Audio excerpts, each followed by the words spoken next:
আজকে আমরা আছি তিন নদীর মোহনা, জকিগঞ্জ তিন নদীর যে মোহনা, তিন নদীর মোহনা তাইছি। ওইল গিয়া আপনারা দেখতে পারা, এটা হইল তিন নদী, ওটা হইল গিয়া সুরমা নদী, আর ও সুজা যেটা গেছে ওটা হইল বরাক নদী, আর ডান দিকে যেটা এটা হইল কুশিয়ারা নদী। তিনটা নদীর যে মোড়, তিন নদীর মোড়ে আজকে আমরা আইছি।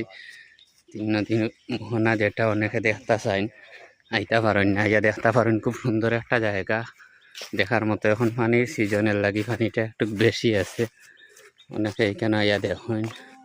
আরও দরকার বড় বড় পাথরগুলা রাখা আছে নদীর ইয়ের লাগি। খুব সুন্দর নদীর স্রোত, পানি ভর্তি।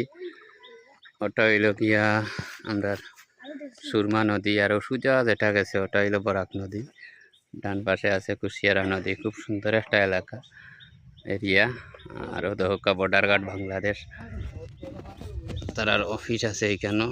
তাকে বেশি আমরা যাইতাম পারতাম না, একটু জুম করে দেখাইলাম। দেখেন তো কিলা লাগলো, আপনারা একটু কমেন্ট করে জানাইবা।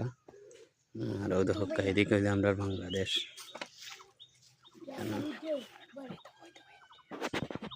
আর ও যেটা এটা হইল গিয়া ইন্ডিয়া। আমরা সুরমা নদীর ওপার পড়ছে, এগুলা সম্পূর্ণ ইন্ডিয়া। একটু জুম করলেও দক্ষা পাশে আনলেই তো হইলো ইন্ডিয়ার সাইড, আর এগুলো হইলো আমরা বাংলাদেশ সাইড। ও দক্ষা বাংলাদেশের অনেক বাঙালিও কলিকানো আছে। আর একটা হইল গিয়া বরাক নদী।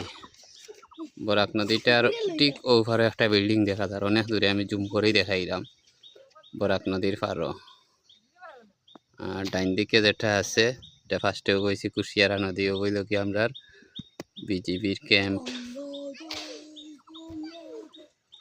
এটা হইল গিয়া তার পার, একটু দেখাই।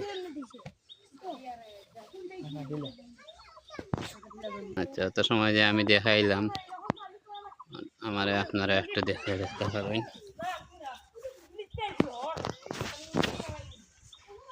নদীর মোহনা থাকি আপনারা লগে যুক্ত আসলাম। খুব সুন্দর লাগে দেখতে, আপনারা ইয়া দেখতে পারেন। এরিয়াটা খুব সুন্দর। ওটা হইল সুরমা, তারপরে হইল গিয়া বরাক, আর ডান দিকে হইল কুশিয়ারা নদী।